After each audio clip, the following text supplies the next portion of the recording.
নমস্কার বন্ধুরা, রুনিয়ের মম কিচেনে আপনাদের স্বাগত। আশা করি সবাই ভালো আছেন। আজ আমি আপনাদের সঙ্গে শেয়ার করব কোনো রকম মাখা বা বেলার ঝামেলা ছাড়াই অল্প সময়ের মধ্যে তৈরি করে নেওয়া যায় এমনই একটি হেলদি ও টেস্টি টিফিনের রেসিপি। সকালে ব্রেকফাস্টের জন্য হোক বা স্কুল কলেজ অফিসের টিফিনের জন্য এই রেসিপিটাকে খুব সহজেই বানিয়ে নিতে পারেন। এই টিফিন রেসিপিটা দেখতে যতটা সুন্দর হয়, খেতে হয় ততটাই টেস্টি। আশা করব আজকের এই রেসিপি আপনাদের ভালো লাগবে। যদি ভিডিওটা ভালো লাগে তবে অবশ্যই কিন্তু একটা লাইক করবেন। তো চলুন দেখে নেওয়া যাক।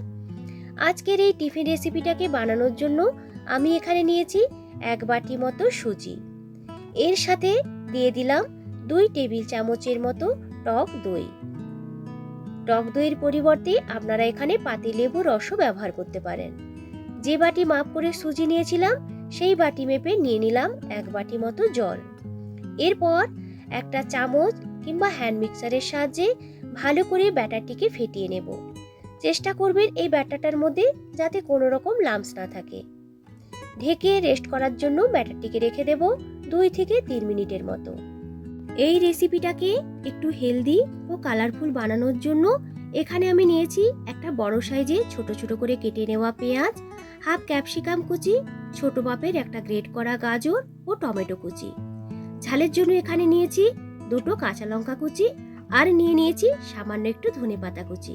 ঝালের পরিমাণটা অবশ্যই আপনারা আপনাদের প্রয়োজন মতো কম বেশি করে নেবেন। এরপর একটা বোলের মধ্যে যে পেঁয়াজটা কেটে রেখেছিলাম সেই পেঁয়াজটা থেকে কিছুটা পরিমাণ পেঁয়াজ নিয়ে নেব। এর সাথে দিয়ে দিলাম কিছুটা পরিমাণ টমেটো কুচি। টমেটোর বীজটাকে বের করে এইভাবে পাতলা পাতলা করে কেটে নিয়েছিলাম। আর দিয়ে দেব একটু লঙ্কা কুচি, সাথে দিয়ে দিলাম সামান্য একটু ধনেপাতা কুচি। সমস্ত উপকরণগুলোকে প্রথমে ভালো করে একবার মাখিয়ে নেব।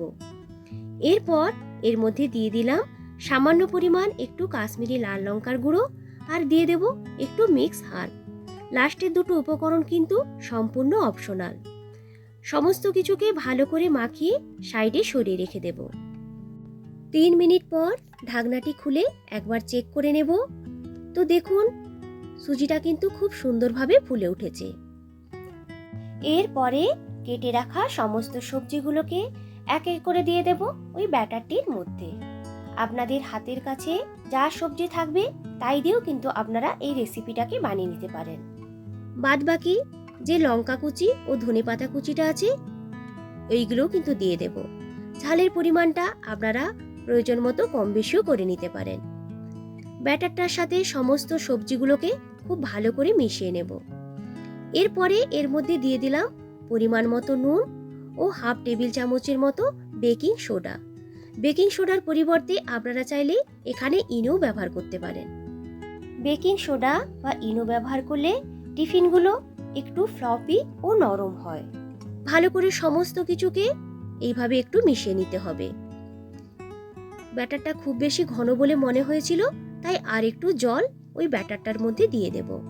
তবে খুব বেশি কিন্তু পাতলা করে ব্যাটারটিকে তৈরি করবেন না, এটা একটু কিন্তু ঘন করেই তৈরি করে নিতে হবে।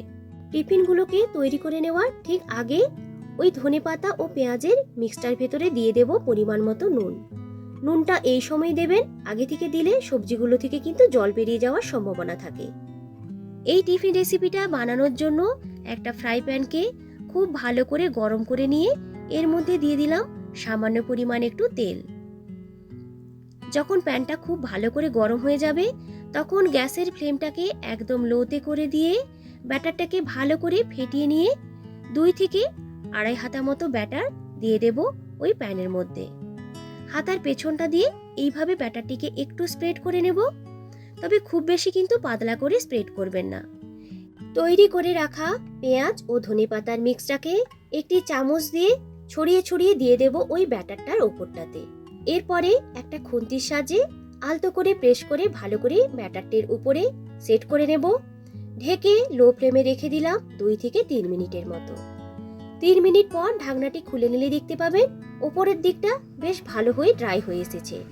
তলার দিকটা ঠিকমতো সেট হয়েছে কিনা জানার জন্য একটা খুন্তি দিয়ে ধারটাকে একটু নাড়িয়ে নেবেন, বা ফ্রাই প্যানটাকে এভাবে নাড়িয়ে নিলে যদি দেখেন যেটা একটু নাড়াচাড়া করছে তাহলে বুঝতে হবে ভালো করে সেট হয়ে গেছে।